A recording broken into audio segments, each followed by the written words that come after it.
हिंदवी स्वराज्याचे सरसंस्थापक छत्रपती शिवरायांना मानाचा मुजरा करतो. भारतीय राज्यघटनेचे शिल्पकार भारतरत्न डॉक्टर बाबासाहेब आंबेडकर यांना मानवंदना अर्पित करतो.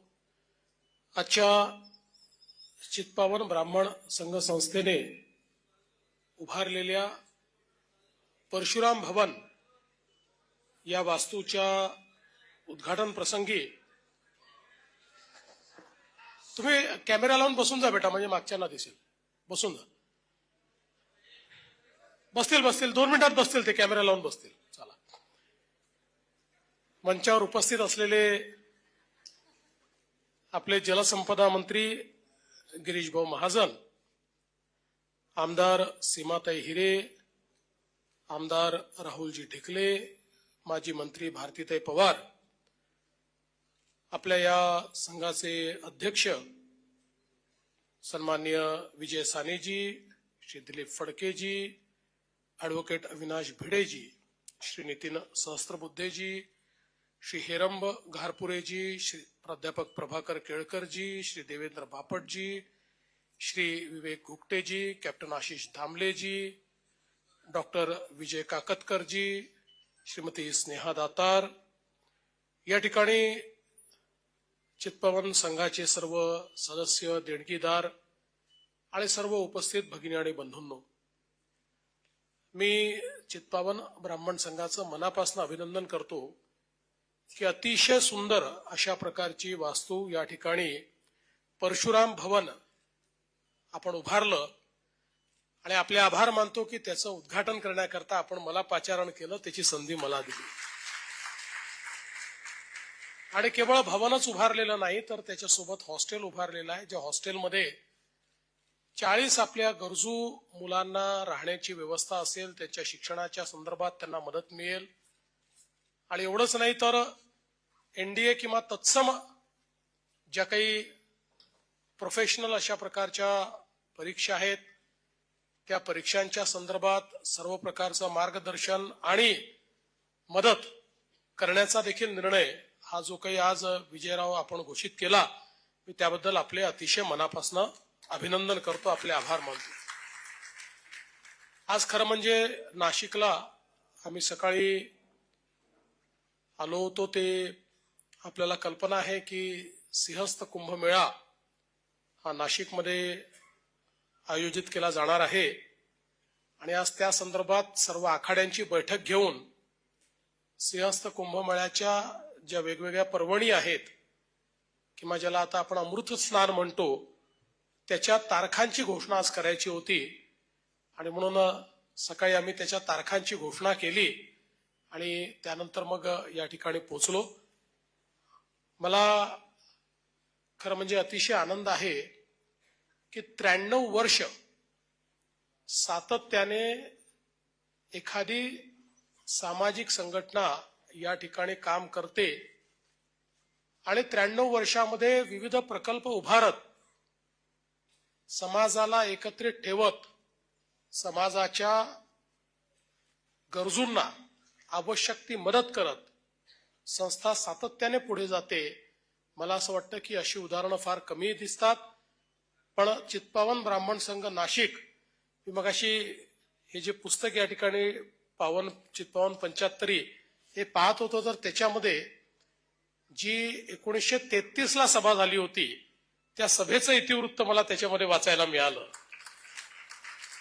आणि शेवटी ज्ञातीच्या संस्था या आपण याकरताच निर्माण करतो की त्या संस्थेच्या माध्यमातून आपल्याला जे काही समाजातले चांगले लोक आहेत त्यांचं एकत्रीकरण करता आलं पाहिजे, जे गरजू लोक आहेत त्यांना मदत करता आली पाहिजे आणि त्यातून सर्वांना सोबत घेऊन आपल्याला पुढे जाता आलं पाहिजे. खरं म्हणजे आपण जर महाराष्ट्राचा आणि भारताचा इतिहास बघितला तर या संपूर्ण इतिहासामध्ये समाजाचं कुठलंही क्षेत्र आपण काढून बघा, त्या क्षेत्रामध्ये अग्रणी आपल्याला चित्पावन ब्राह्मण समाजाची लोक मिळतील.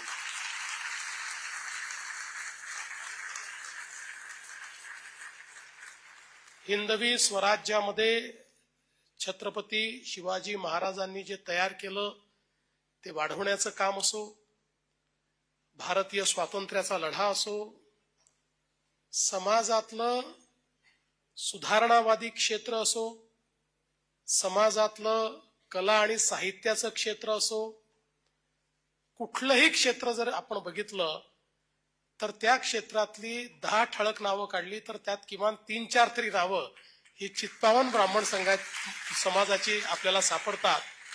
कारण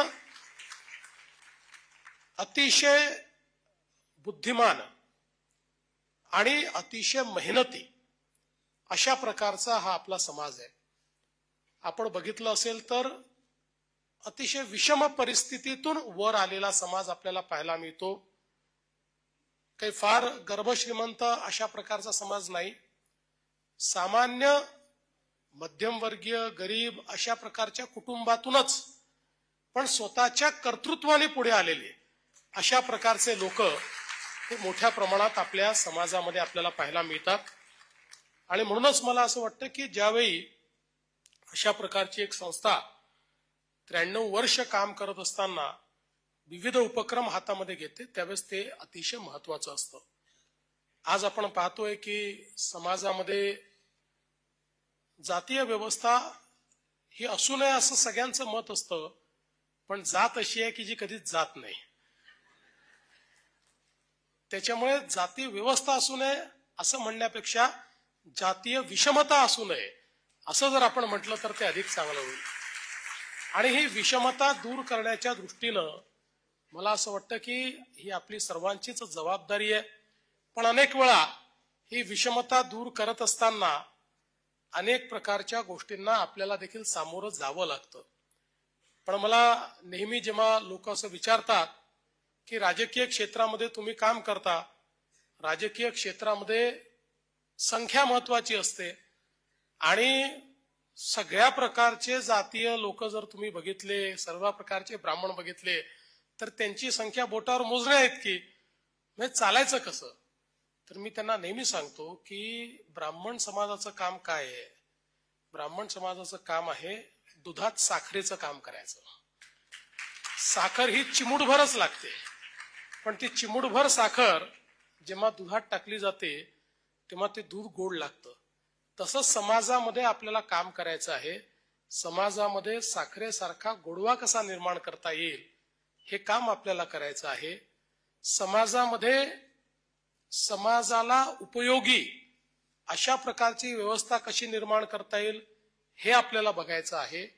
आणि त्याचसोबत एकूणच समाजाच्या आणि देशाच्या विकासामध्ये आपलं जसं ऐतिहासिक योगदान राहिलेलं आहे तसंच योगदान पुढे देखील आपली पुढची पिढी देईल अशा प्रकारचे संस्कार त्या पिढीवर कसे करता येतील याचा विचार देखील आपल्याला करण्याची आवश्यकता आहे.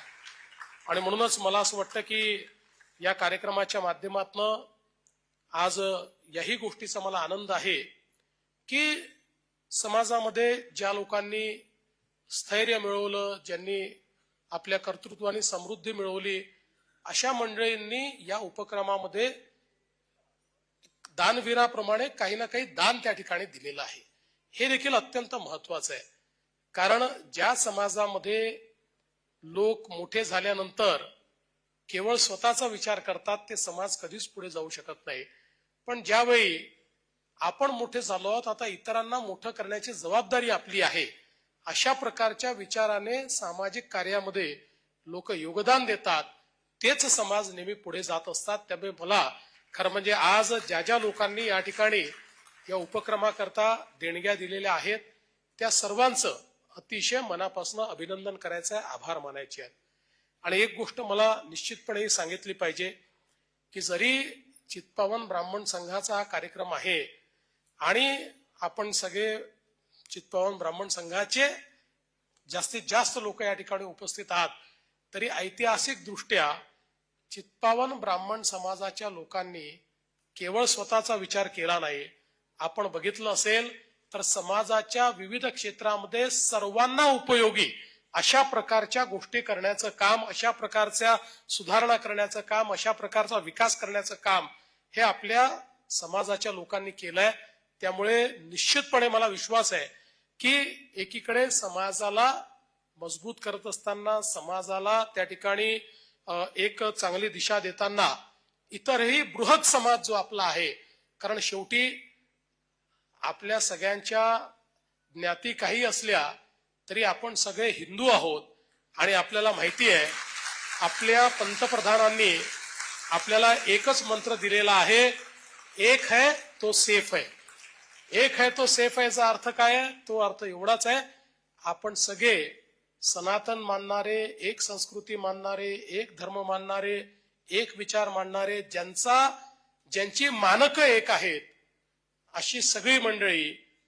मग ठीक आहे, तात्पुरतं कोणी कुठल्या ज्ञातीचा असेल, कोणी कुठल्या अजून पंथाचा असेल, हा विचार न करता आपण सगळे एक आहोत ही भावना देखील आपल्या मनामध्ये असणं हे अत्यंत गरजेचं आहे. आणि आपल्या पुढच्या पिढ्यांना देखील तीच भावना आपल्याला द्यायची आहे. हे सगळं होत असताना मला असं वाटतं की काही संस्कार आहेत, जे संस्कार पुढच्या पिढीपर्यंत पोहोचले पाहिजेत, हे देखील अत्यंत महत्वाचं आहे. कारण शेवटी आपण जेव्हा सनातन म्हणतो, सनातनचा अर्थ काय आहे, तर जे पुण्य पुरातनही आहे आणि जे नित्य नूतनही आहे. म्हणजे काळाप्रमाणे ज्याच्यामध्ये परिवर्तन होतं, पण ज्याचा मूळ विचार हा मात्र कधी संपत नाही, अशा प्रकारचा सनातन विचार सांगणारे आपण सगळे लोक आहोत. त्यामुळे हा विचार पुढच्या पिढीपर्यंत पोहोचवण्याकरता जे काही संस्कार आपल्याला केले पाहिजेत, त्याही संदर्भातला विचार हा निश्चितपणे येत्या काळामध्ये आपण करणारच आहोत. आणि म्हणूनच आज चित्पावन ब्राह्मण संघासारखे एक अतिशय चांगली संघटना या ठिकाणी काम करते. मी विजयराव आपलं आणि आपल्या संपूर्ण टीमचं अतिशय मनापासून अभिनंदन करतो. आणि आपल्या या संपूर्ण कामामध्ये आपल्याला जी काही मदत करता येईल ती निश्चितपणे मी करेन. काही खारीचा वाटा उचलायला सांगितला तर तो देखील मी माझ्या वतीनं उचलेल, हे आपल्याला आज या निमित्ताने सांगतो. पुन्हा एकदा सर्वांचं अतिशय मनपूर्वक अभिनंदन करतो, सगळ्यांचे आभार मानतो आणि माझं बोलणं संपवतो. धन्यवाद. जय हिंद, जय महाराष्ट्र.